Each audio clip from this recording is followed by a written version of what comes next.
Tell me if you see areas of common ground here, or are you guys so at polar opposites on this stuff? In terms of practical policies, I think there are a lot of practical policies that people who are concerned about energy, future, and climate can agree on. I haven't personally advocated that any policies be changed. My main concern is that there be proper disclosure, due diligence in the information that is reported that's underpinning the policies, and the standard of professionalism that is shown in the ClimateGate letters is really very unsatisfactory. Well, I think without question we'll probably, well, I hope we'll probably see more transparency, at least in terms of some of the research and people being willing to share their information. But if I can, I'm going to ask Michael and Chris, are there areas where you think we could agree in terms of the policies we should be pursuing? Well, I think everybody agrees it would be a good thing to reduce fossil fuel dependence, get off foreign oil. Those are things that would help clean up the greenhouse effect, at the same time be more efficient. And look, everybody agrees we need transparency, not just among the scientists, but I'd like to see transparency among the government and the corporations that are making these decisions. Chris, let me let you jump in. I think we can agree now that the global warming issue isn't about global warming. It's about people wanting to get us off fossil fuels and reduce dependence on foreign oil. It's about everything but global warming. And by the way, Michael, if the Chinese have vowed to do anything other than spectacularly increase their emissions, it's news to probably most of the world. Well, they have. They've just agreed that they're going to slow down their emissions. Increase their emissions. No, that's not true. Yeah. It is true. Okay, watch what happens in Copenhagen. Well, we will all Let's be see. watching what happens in Copenhagen. But many, many thanks to all of you for joining us. Appreciate it. Thank you. Michael, Chris, Stephen, and John Roberts, who is reporting as well. Thank you very much. Tonight, in a CNN exclusive, you are going to go inside this climate lab that is at the center of those hacked emails. We did send John Roberts halfway across the globe to get to the bottom of it for us. That coming up. Tonight, the scientific study of how humans are impacting the Earth's climate has become blood sport. And in this exclusive report, we're going to take you inside the University of East Anglia's prestigious climactic, did I say that correctly? Research unit in Norwich, England. John Roberts helps us get to the bottom of what is being called now ClimateGate. Take a look. How times have changed at the University of East Anglia's prestigious climatic research unit. Typically, it's not locked. Typically, that door would be fully open to the school. It's only during this period when, people are sensitive to... Security here is tighter since hackers stole 4,000 emails and documents off the university's servers. Emails from the unit's director, Phil Jones, who has stepped down from his position while an independent review gets underway, looking into whether he manipulated or suppressed any data. Good Lord, I'm just looking at that office there, all the papers piled high. Well, they do a lot of work here. His temporary replacement, Professor Peter Liss, himself a climate change scientist who was brought back out of semi-retirement and gave us an exclusive interview. Do you know where Phil Jones' office is? He's possibly taken the name off the door because of, because he's received one or two threats. They're 106, is that 106? That is his office. For the university, I think it's not, I don't think, people say all publicity is good publicity. I'm not sure that's true on this occasion.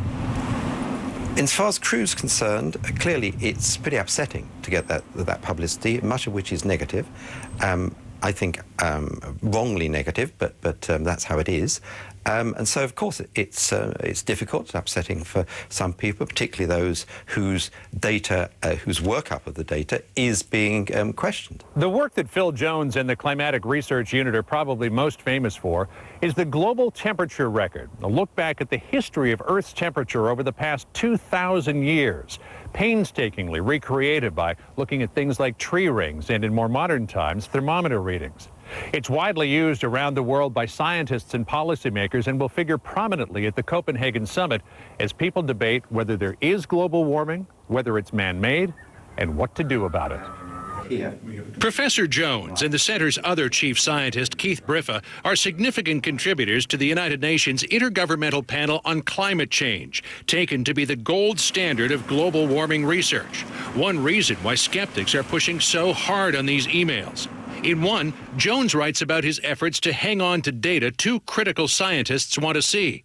He writes, "If they ever hear there is a Freedom of Information Act now in the UK, I think I'll delete the file rather than send to anyone." What's your understanding of all that? I think that the university is trying to, as fast as possible, deal with freedom of information requests. We've had a huge number, I've got to say, and it takes a lot of time to deal with them. He was doing more than just trying to comply Yes. with them. He was trying to resist them. Well, I think I can't comment on that because that's a subject for the review. But you've got to look at it in a broader context as well. Individual scientists have views on a particular piece of work that someone somewhere else in the world has done, for instance, and they may well express that in certain terms, and they may be quite negative about it.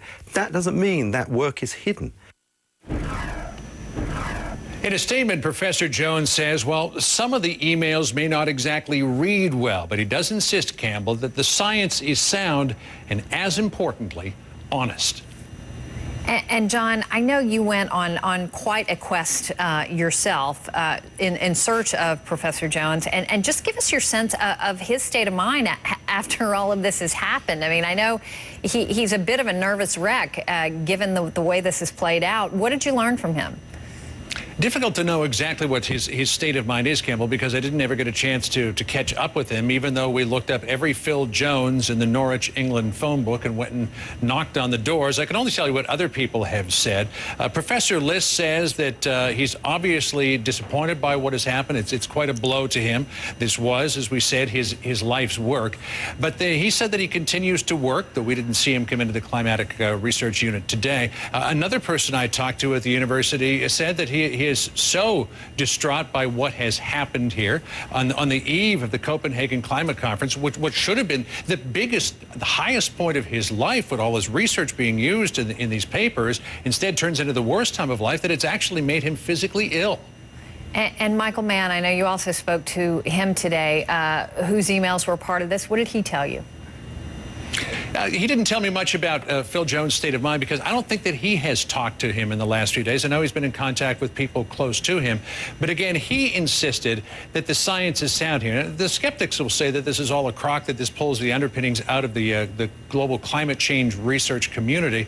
But the scientists who were involved in it insist that they have stayed true to their work. They've stayed true to the science. And they point to this idea that all of these papers, whether they go into publications or whether they go into these United Nations reports, are all heavily peer-reviewed. They are gone over with a fine-tooth comb by eminent scientists the world over, and they say it would be very difficult for anyone to get junk science through that particular process. All right, John Roberts for us tonight. John, thanks very much. Coming up next, we're going to talk to our reporter who is covering the Copenhagen Climate Conference, where organizers are trying to shake that growing email scandal when we come back. Welcome back, everybody. The Copenhagen Summit got underway today in the shadow, of course, of this hacked email scandal. So how much of an effect is ClimateGate having? And CNN international anchor Becky Anderson has been looking into that. She is in Copenhagen tonight. I talked with her moments ago. Becky, talk to us about what's going on at the conference and the effect this email scandal is having on Copenhagen. All right, well, the delegates here, let me tell you, there are tens of thousands of them, something like 3 times as many as they can get in this building. They've been queuing down the street today for some 3 or 4 hours just to get in. When they get in, they really face a perfect storm of inconvenient timing, if not inconvenient truth. The political impact of ClimateGate is hard to overestimate, but the head of the IPCC says that the evidence for global warming is unequivocal. He spoke to me a little earlier on, and I put it to him, I basically said to him, listen, it may be unequivocal to you, but for those of us who've been looking at this email controversy, well, how do we know that the evidence isn't cooked up? This is what he said.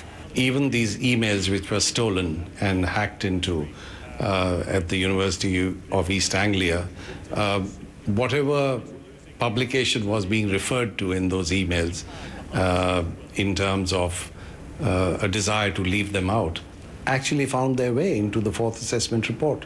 So, it's one thing for somebody to express anger or anguish in private. It's quite another to translate that into action. And even if somebody did, there are so many checks and balances in the processes and the procedures that we follow in the IPCC. There's not one iota of possibility that something like this would happen.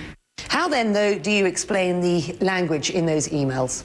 Well, I can tell you privately, when I talk to my friends, I use language much worse than that. This was purely private communications between friends, between colleagues, and, you know, they were letting off steam, and I think we should see it as nothing more than that. Would you use the research department again at East Anglia?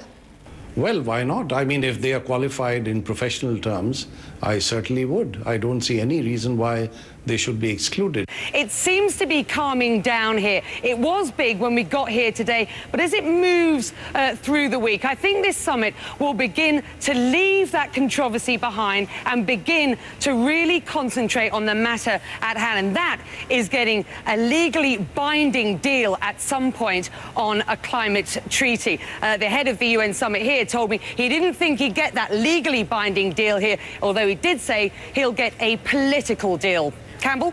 All right, Becky Anderson.